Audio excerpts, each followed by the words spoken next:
Martel here from Health Quest and the Overhead Athletic Institute. Recently we posted a video about serratus activation and how we saw some exercises being done on a website, and we're like, okay, well, you're not changing the way the shoulder blade articulates around the rib cage, which is the whole point of when you're training the serratus, is to get the initial position as well as the end range position differently so that you alter the scapuloglenohumeral thoracic rhythm. So what we often do, and this is just one of our supine variations, we have a bunch of ones where we do things, we're in a standing position, a split stance position. We'll go into those later, but when you're exercising the serratus, your goal is to maximally protract and upwardly rotate the one shoulder that's involved so that it actually changes the dynamics of how the glenohumeral joint articulates. And so what we'll start with is we'll start with two separate weights. Then you have to try and inhibit the right muscle groups so that the serratus changes how it moves. So what he'll start with is just a full protraction and maximal external rotation. We'll sometimes add TheraBand here to where we'll activate the infraspinatus and the teres, and then we'll take him into further flexion, and the whole goal is to not to hit, as he does a little mini abdominal crunch, not to hit his forearm into the bar, which makes him change the end position of the serratus.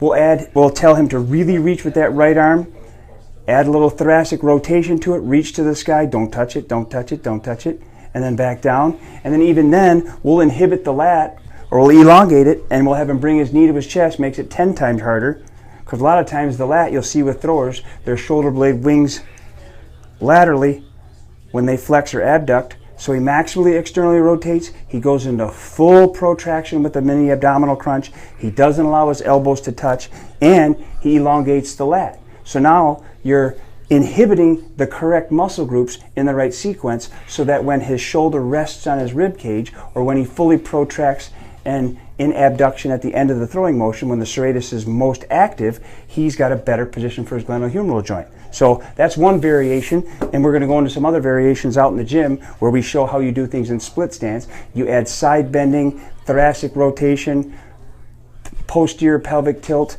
hip inhibition, everything. So all things come into play when you're trying to alter the dynamic upward rotation of the shoulder blade around the rib cage. It's not enough just to sit there and make sure that you round your rib cage and then you go up the wall and you protract. You have to protract on the way down. You're trying to change how it sits and change the sequencing of how it upwardly rotates during the throwing motion. So it's very, very complex. I see it done generically, and there is a conditioning effect. Whenever you work the serratus, it's better than nothing. But if you're going to do a serratus exercise, it's important to incorporate the things that will truly benefit the athlete long term. We're going to actually go over another variation of the serratus. So we'll do things sometimes in tall kneeling, progressing to split stance, lunge stance for throwers.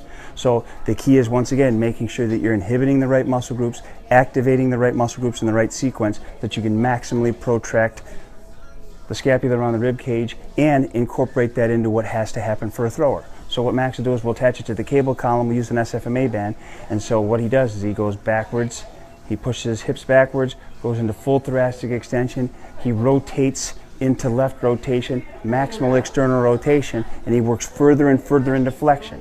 So the key is try and do a posterior pelvic tilt for me.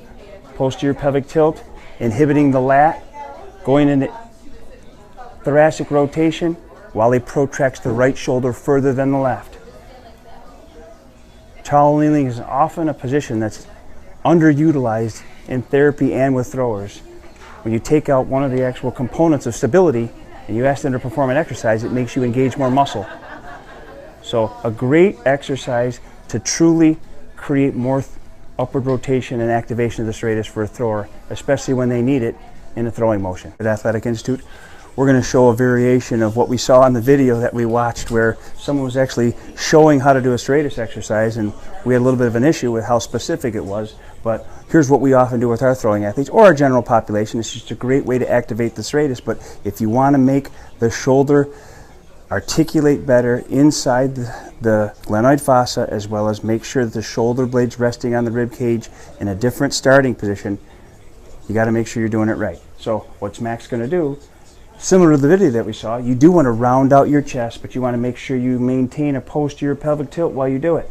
So he starts out in full scapular protraction. So push this away as far away. So push away from me the whole time. Posterior pelvic tilt the whole time. Now he goes up and he maximally externally rotates with the resistance. So he kicks in some of the seating mechanism of the infraspinatus as well as the teres to try and keep the shoulder down in the socket. Because my goal is to get the glenohumeral joint to go further into flexion while the serratus upwardly rotates around the rib cage.